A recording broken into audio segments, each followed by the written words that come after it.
Welcome once again to Commander by Danon. Today's video is brought to us by Patreon supporter Casey. Casey, thank you so much for the support, it really means a lot. Casey's been playing Magic about as long as I have, but like me, he's taken some breaks along the way. So Casey has the enviable position of owning several cards on the reserve list. Recently, he wanted to get back into Commander, and even purchased a box of Commander Legends 2 Battle for Baldur's Gate. However, since this was pretty much his first time buying Magic cards in about 5 years, he's missing several of the newer printed staples. He asked me to build a deck helmed by Mykrul Lord of Bones using cards he mostly owned. So the budget for this specific list is insane, but most of that is due to lands. Casey will only have to spend about $10 on cards he's missing to put this deck together. Before we get started, I'd like to quickly ask you to like and subscribe. I've been very happy with the growth this channel has had so far, and I'm excited to see where we're going. If you're looking for ways to support this channel directly, you can head on over to patreon.com/Danon. One of the tiers is specifically set up for Commander. For only $25, I'll build you a custom Commander deck based around your specifications, and even do a deck video on it. With that out of the way, let's get into the video. Mykrul Lord of Bones is a 7-mana 7/5 legendary god.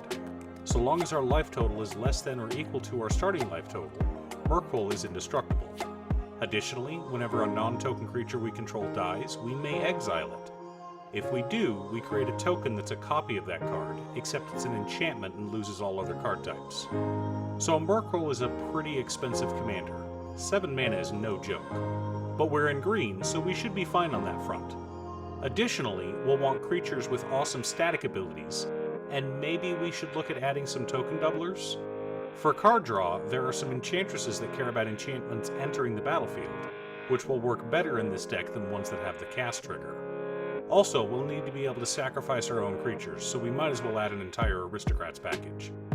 But before we get into our deck list, we should keep in mind our checklist. 50 mana sources, usually split between 37 lands and 13 pieces of ramp, 10 pieces of card advantage, 8 to 10 pieces of spot removal, 2 to 3 board wipes, 2 pieces of graveyard hate, and 1 sudden I win card. Let's start with our lands, the most expensive part of our deck. Remember, you can cut the expensive lands and run tap lands rather than these more expensive ones. To start, we've got Command Tower, Exotic Orchard, Mana Confluence, Reflecting Pool, Urborg Tomb of Yawgmoth, Yavimaya Cradle of Growth, Gaia's Cradle, Sarah's Sanctum, Hall of Heliod's Generosity, Windswept Heath, Verdant Catacombs, Wooded Foothills, Flooded Strand, Misty Rainforest, Fabled Passage, Savannah, Bayou, Scrubland, Temple Garden, Godless Shrine, Blooming Marsh, Canopy Vista, Woodland Cemetery, 4 plains, 5 swamps, and 5 forests.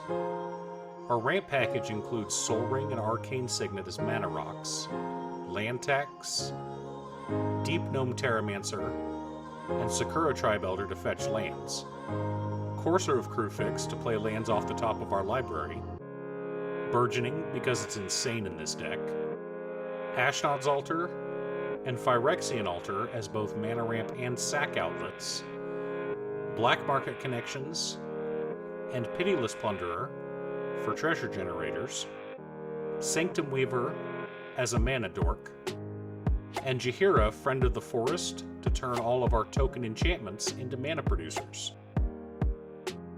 For card advantage, I mentioned earlier that we want to steer away from enchantresses that trigger off of casting enchantments rather than ones that trigger when an enchantment enters the battlefield. But we do have a lot of enchantments in this deck, 25 counting creature enchantments. So we are running Argothian Enchantress alongside Setessan Champion and Eidolon of Blossoms, Enlightened Tutor and Demonic Tutor to find answers or win cons, Miri's Guile, Sylvan Library, Archivist of Ogma, Ellen Harbree's Busybody, and Shadowheart Dark Justiciar as another sack outlet. Finally, Replenish to help return any enchantments that died, or creature enchantments that died before we had the chance to cast our 7-mana commander. Our interaction consists of Rule of Law, Eidolon of Rhetoric, and Sphere of Safety for Stax, Heroic Intervention, and Privileged Position as Protection, Swords of Plowshares, Dam, Return to Nature, our first piece of Graveyard Hate, Mortify, Putrefy, Beast Within, and Attrition as spot removal, along with Attrition serving as another sack outlet. Agent of Erebos is here as our second piece of Graveyard Hate, while Palisade Giant and Protector of the Crown, assuming we can get them back as token enchantments, protect us from damage. And to punish greedy players for drawing too many cards, Fate Unraveler. For board wipes, we've got Doomwake Giant, Damnation, and Wrath of God. Remember, in an Aristocrats deck, we need 3 things: creatures to sacrifice, sacrifice outlets, and sacrifice payoffs. I've already mentioned 4 sacrifice outlets: Ashnod's Altar, Phyrexian Altar, Shadowheart, Dark Justiciar, and Attrition. But we're also running Carrion Feeder and Viscera Seer. Our Aristocrats consist of Blood Artist, Agent of the Iron Throne, Zulaport Cutthroat, Cruel Celebrant, Bastion of Remembrance, Vindictive Vampire, Poison Tip Archer, and Grim Guardian. I know that Grim Guardian isn't technically an aristocrat, but he'll deal a ton of damage in this deck. And though not technically an aristocrat, Teysa Karlov basically doubles the damage of all of our aristocrats. Our token generators consist of Chatterfang Squirrel General. Remember, he triggers off of tokens, not just token creatures.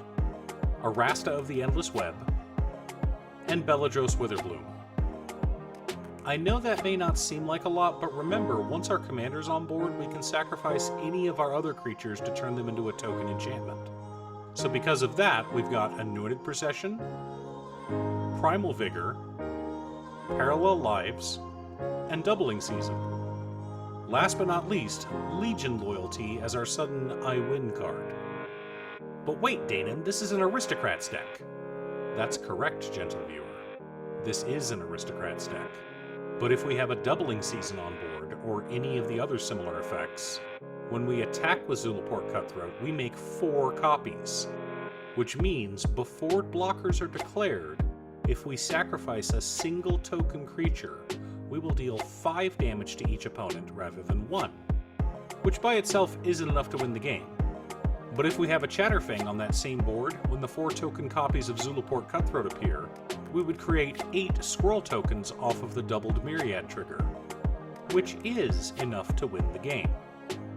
So let's take a look at our deck and compare it to our checklist. 50 mana sources split between 37 lands and 13 pieces of ramp, right on target. 11 pieces of card advantage. Counting Stax effects, we've got 15 pieces of interaction, 3 board wipes, 2 pieces of Graveyard Hate, and 1 sudden I Win card. So Casey's deck checks all the boxes and is a ton of fun to play. We chatted back and forth for a few days going over what he wanted the deck to do, and to ensure he owned most of the cards in the deck. Now I did want to note that Mykrul Lord of Bones only removes card types, not card super types. Legendary is a super type, not a type. So no matter how many token doublers you've got on board, the legend rule still applies, and you only get to keep 1. The deck, like all Aristocrats decks, is slow and grindy. You will not be winning on turn 6 with this deck. However, if the game goes long, you will have so much value on board that your opponents will pray for a farewell. All in all, I'm pleased with how this deck turned out, and Casey is a fan of it as well. I hope he enjoys many a fine evening playing it. Thanks for tuning in. Once again, a huge shout out to my editor Cute Stuff. I couldn't make these videos without her. If you'd like to hire her to edit your own videos, there's a link to her Fiverr page below. Shout out again to Casey and the rest of my patrons, Jiraiya, Waffles, Muffins, Nicholas, Danny, and Marcus. You guys are awesome. I post new Commander deck videos every Monday, Wednesday, and Friday, or you can click here to watch additional videos. Again, thanks for watching, and I'll see you all again next time on Commander by Danon.